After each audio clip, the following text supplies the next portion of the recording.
Bonsoir Shirley. Bonsoir Virginie, bonsoir à tous. Depuis samedi, nous connaissons la composition du gouvernement, pas mal de nouveaux visages dans cette équipe formée par Michel Barnier. Oui, 38 ministres autour du Premier ministre, dont 19 de plein exercice qui ont fait leur premier pas près de 2 mois après les législatives anticipées. Plus d'un quart du gouvernement est issu des Républicains avec au ministère de l'Intérieur Bruno Retailleau, le patron des sénateurs LR, connu pour être pas mal conservateur, ou encore Annie Genevard, secrétaire générale des Républicains, désormais ministre de l'Agriculture. Un ministre seulement provient de la gauche, Didier Migaud, ancien député socialiste, désormais en charge de la justice.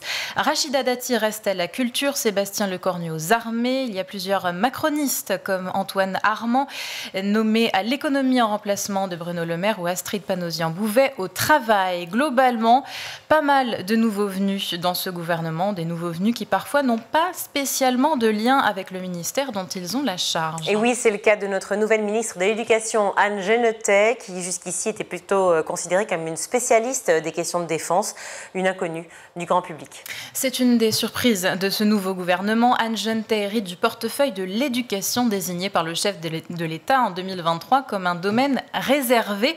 Âgée de 61 ans, née à Neuilly-sur-Seine, elle est médecin de formation. Elle a aussi exercé dans le journalisme médical et la communication.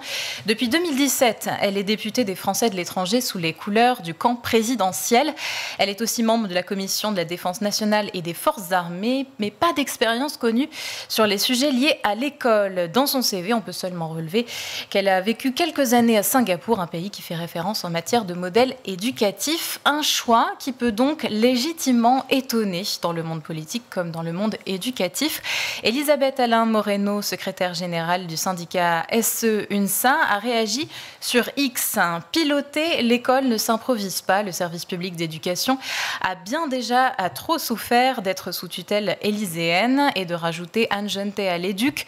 Une fois de plus, sous Macron, l'école sert de variable d'ajustement. Or, elle exige une réelle expertise et ne peut pas être simplement l'objet des équilibres politiques. Pour Sophie Vénétité, quant à elle, secrétaire générale du SNES-FSU, ça ressemble à une erreur de casting au regard des enjeux pour l'école. À noter qu'Anne Genetet sera accompagnée du ministre délégué Alexandre Portier, chargé de la réussite scolaire et de l'enseignement professionnel. Les dossiers brûlants qui les attendent sont nombreux. Rémunération des enseignants, crise des vocations, nombre d'élèves par classe, la question de l'inclusion des jeunes en situation de handicap ou encore la mixité sociale et scolaire. Que vont devenir par exemple les groupes de besoins mis en place cette année au collège pour les 6e et les 5e. Affaire à suivre pour l'heure, Anne Genetet, la 6e ministre de l'Éducation en 2 ans. Alors que le journaliste Victor Castanet révèle des liens étroits entre l'ancienne ministre des Solidarités et des Familles, Aurore Bergé, et le lobby des crèches privées dans son livre Les Ogres, eh bien aujourd'hui, à Lille, s'est ouvert le procès de 2 anciennes employées de People & Baby. Oui, le procès de l'ex-directrice et d'une ancienne infirmière de cette crèche People & Baby située à Villeneuve-d'Ascq. Les 2 femmes ont comparu aujourd'hui pour des violences présumées sur 9 enfants il y a 3 à 5 ans.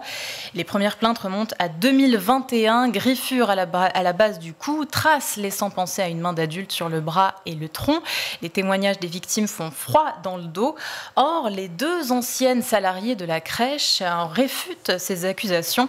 La réaction de l'avocat maître Patrick Lambert, partie civile au micro de Frank Hanson sur RTL ce matin.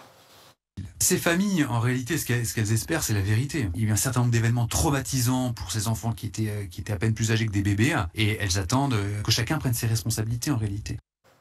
Autre actualité glaçante, Philippine, une jeune étudiante de 19 ans a été tuée à quelques mètres de sa faculté et de son appartement étudiant. Elle avait disparu vendredi soir dernier après avoir déjeuné au Crous de son université Paris-Dauphine à Paris. Des avis de disparition avaient été placardés partout dans le 16e arrondissement car la jeune femme ne s'était pas présentée au domicile de ses parents dans les Yvelines. Le corps de Philippine a été retrouvé samedi après-midi après une longue battue organisée par ses proches dans le bois de Boulogne, là où avait été géocalisé son téléphone portable. Une enquête ouverte pour homicide volontaire vient de s'ouvrir.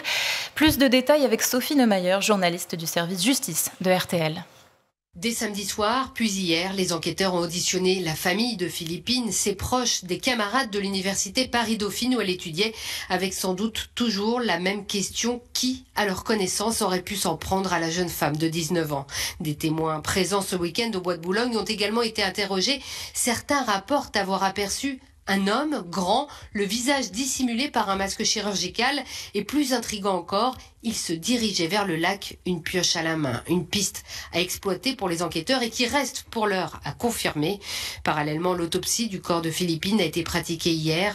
Les conclusions ne sont pas encore connues, mais les premières constatations samedi faisaient état de nombreuses traces de sévices et de blessures.